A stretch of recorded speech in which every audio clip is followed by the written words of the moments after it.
All right, we'll start with an opening statement from Coach and then take questions. Yeah, extremely frustrating. I was very excited about, offensively what we were doing. We were shooting ourselves in the foot though, and we had a man downfield on a long touchdown pass. We had 2 or 3 drop touchdowns, and Trayson got caught on the wrong side of the field once. That would have been a touchdown. So. And then we missed the field goal. So I feel like we're moving the ball better than we have in a long time. The game's slowing down for him a little bit. Defense fought hard. We needed to stop there at the end, but when they scored on us, it's our job to go down and score again. And 2-minute drill wasn't executed well. We didn't get rid of the ball. We took 3 sacks. I think of our 5 plays, and it's a situation he hasn't been in a ton, but we talked about it before we went out there, and I thought he used his legs good early on, and then he was holding the ball a little bit too much late. But defense played hard. Special teams I thought was solid all day, and offense was much improved, but they left way too many points on the board. I thought the receivers did a good job making some contested catches.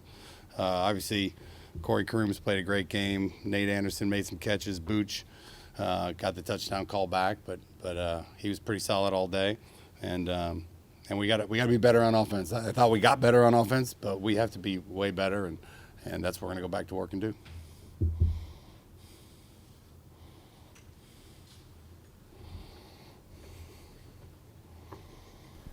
Immediate impressions on how Trayson played? His best game. He obviously he knew where he was going. He threw a couple tight window throws. The play that got me was the fumble. The first drive of the second half, he was on the wrong side of the field. We had the look we wanted. We had Nate Anderson running down the middle of the field, a touchdown, and he was looking the wrong way. And then he got hit and fumbled. But he made decisions other than in the fourth quarter, that last drive. He didn't make many great decisions. We had Corey Crooms running down the middle of the field open on the third play of the overtime. He saw it. Instead of putting air on it, he tried to drive the ball. It got batted down, But he showed improvement reading coverage, used his feet well.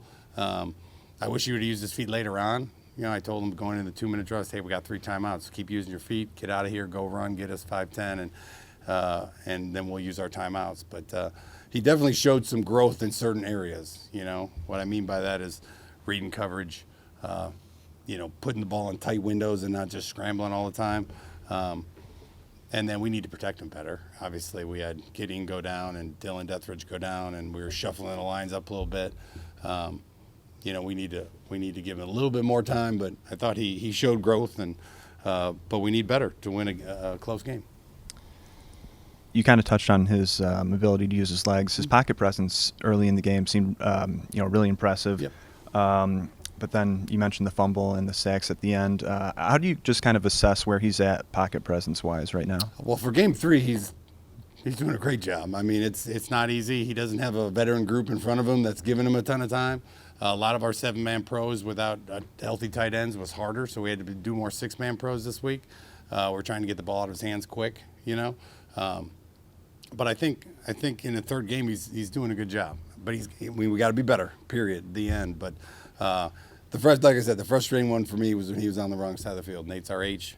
We had a shot dialed in for H, and he was looking at the wrong side of the field, and then he didn't keep 2 hands on the ball. But I think he did a good job of getting us first downs early on in the game, and we just got to get him in more and more 2-minute situations so he knows he can use his legs and has to make quicker decisions. In a 2-minute situation, especially with 3 timeouts. It's not really even a 2 minutes. We got tons of time. And he was trying to hold it and go get it all in one play instead of getting first downs. And that's something you learn over time. We always say in 2-minute drills, get the first down and go from there. So he'll be hard on himself. He showed growth, but he's got to keep going. Nate Anderson played a big role, especially early in this game. Can you talk about his emergence later in the year here, and how does it relate to the injury situation at tight end at all? Yes. I mean, he's really come along. I mean, it was probably week 3 that I moved him from the scout team down to our side just because he was running great routes, and he's going to be a special player. And he got hit over the middle. We lost him for a couple drives. We lost Galloway for a couple drives. We lost them both for a drive. but because it was physical out there. But with the tight end situation, when we went 10 personnel, he was the 10. He was the wide out that was in instead of a tight end. So he got more opportunity. We made sure we got Malik in there too, another young guy, freshman. Malik's a sophomore, or a redshirt freshman, I'm sorry. So they're both freshmen. I thought they both did a pretty good job. I didn't think Malik had to dive for the one down the sideline, his first deep ball that he had a shot at, but he ran by the guy. He's really fast. Those young guys, they're talented. We got to make some plays. This Sambucci touchdown catch that got called back, was that an RPO that kind of put the offensive lineman in a tough position? No. Yes and no. If I got really deep into it, it was a pass play. We called a pass play, and we called a pass protection. That was the frustrating part. Was it Vandervest? I think it was Vandervest went downfield, and it was we tell our line when we are going to take shots downfield, and we told them and said that's the kind of stuff we're doing right now. Our defense is playing well to keep us in the game, and we're doing things like we throw a beautiful ball. Sambucci, they ran the great switch route, big play in the game, and we got a lineman downfield, and that's stuff we got fixed. Defense had been playing very well until that last drive. Can you talk about what that unit was able to do, for the better part of 4 quarters, and then kind of what went wrong there on that last drive? Yeah, the quarterback run.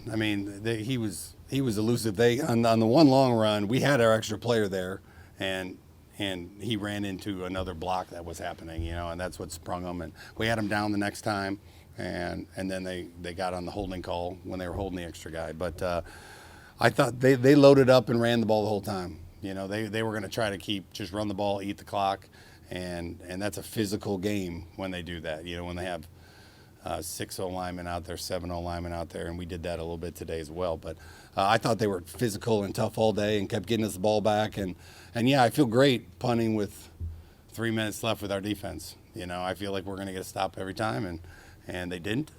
But 56 seconds with 3 timeouts, plenty of time for us to at least get in field goal range, and we weren't able to do that on offense. Not having Andre Carter out there on that last drive when they really attacked the edges there. Yep. How tough of a spot did that put your defense in? It did, and that's what we're going to talk to him about. On the interception, they said I didn't see it, but we'll watch the film. He said he blocked the quarterback down the sideline out of bounds, and then after he had his interceptions, he was all excited. I think they said he like spiked the ball or he threw it up in the air or something like that after his first interception, and he got 2 of them, and that hurts the team. He's going to learn it quickly that late in the game, and we need to stop. One of our best players wasn't out there, and those are 2 interception plays, And luckily on the one with Zaire, we scored on that play. We scored on that drive, but we didn't score on the other one, And that would have been huge to have the ball down there and we'd already been in field goal range, and that would have made a major difference if we didn't have the 15. After his made great play, but he's got to be able to control himself, and that's something we're going to talk to him about. You guys are pretty much bowling eligible after the loss, and not really a chance at the MAC championship. What are we working on as a team, and what are you guys looking forward to as the season progresses? Those last few games. That's an easy question. Central Michigan's next, right? And for us, that's a game that it doesn't matter what anyone's record is. It's the biggest game of the year, So we brought that up in there to them. But we're focused on getting better. I think our defense is playing well, but offensively we're growing. And we got a lot of young guys out there, and they're making young mistakes. And I thought our execution this week compared to last week was much better offensively, but we still shot ourselves in the foot. I felt like halftime we should have 24 and the first drive, second half should have been 31, and so that's what we're working on is getting better, because that's what happens when you have young players. They're going to go out there and they're going to see things for the first time at full speed, then they're going to miss. And Trayson's doing that, and he's getting better every single time he's out there. And our receivers, the young ones, are getting better, and obviously Vandervest, our young O-line's getting better. But I was happy with the little improvement, but we got a lot to get better at, and that's what we're focused on. Especially defense needs to keep doing what they're doing. They're playing great. Special teams needs to continue to play great, and we got the biggest game of the year this week. and we're focused on it. And then we have senior day. The last time our seniors are going to play at Waldo, so those are two huge events.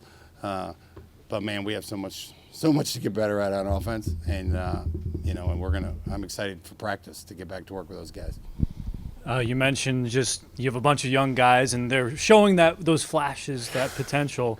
Does that just get you excited, even though this season it's been a little bit bumpy sometimes? Yeah.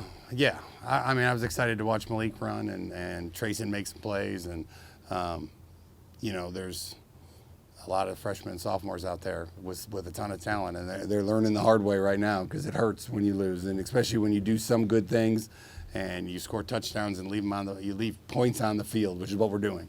And good teams and veteran teams don't do that, and we're doing that right now. And that's so it is. It's exciting for the future. It's exciting, but that we got Central Michigan next week, so I think it maybe makes it hurt more because I have a lot of confidence in the young kids. I think they're very talented, and my job is to get their learning curves to be as steep as humanly possible in these next 2 weeks. But these reps are invaluable. Obviously, being out there when you're young, there's no replacement for experience, and we're getting a ton with some young guys right now, and so I'm happy that they're getting this opportunity. All right, thanks, Coach. Appreciate it.